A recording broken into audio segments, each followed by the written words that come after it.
Da giovane ho viaggiato un po' per l'Europa e anch'io sono entrato in 5 o 6 cattedrali famose, ma all'epoca non ho capito molto di più di quello che dicevano le guide.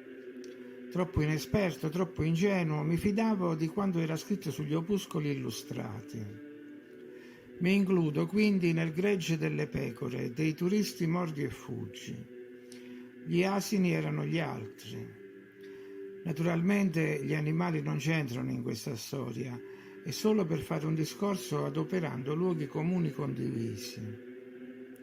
Dunque parlo di quelli che avevano studiato e che forse erano insieme a me in quelle navate.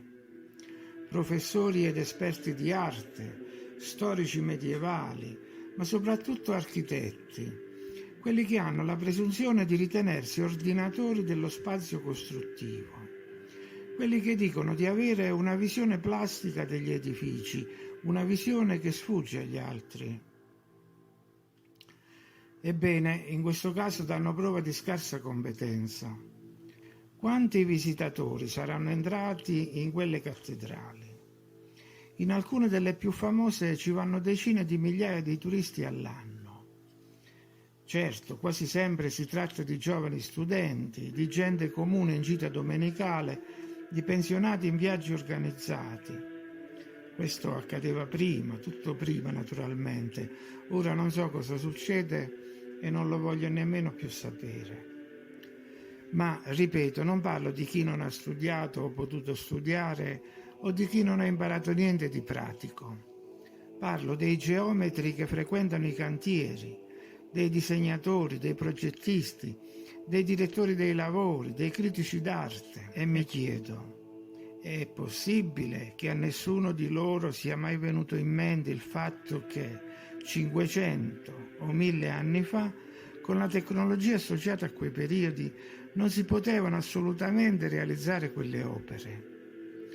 Non si rendevano conto gli architetti in visita della difficoltà di assemblare quei mattoni e quelle pietre per formare colonne, archi, fregi e capitelli perfetti. Qualcuno di loro ha poi elaborato un disegno, una sezione o una proiezione ortogonale e non hanno provato un sussulto per l'offesa alla loro professionalità nel leggere spiegazioni come queste, cioè che nel Medioevo bastava saper sgrossare o scalpellare delle pietre per diventare architetti. Parlare di cattedrali gotiche significa parlare di una sfida continua allo spazio architettonico, per plasmare curvature, cuspidi e sezioni millimetriche complicatissime che sfociano nel virtuosismo, sovrapposte a formare nervature simili a fasci di fibre ottiche che dal pavimento giungono ad altezze vertiginose, per poi espandersi in cupole a ventaglio.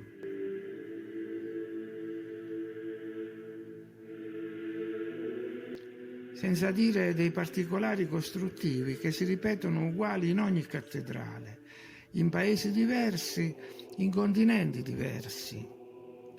E non è solo l'edificio in sé, la costruzione strabiliante, ma anche la provenienza dei materiali, la levigazione, il trasporto.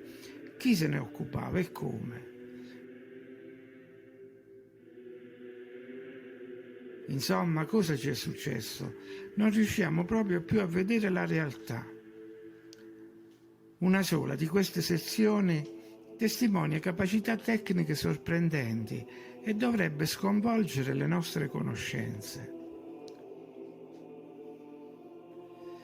Ma per concludere non voglio passare ancora per ingenuo, lo so che molti sanno benissimo come stanno le cose, solo che hanno fatto voto di segretezza.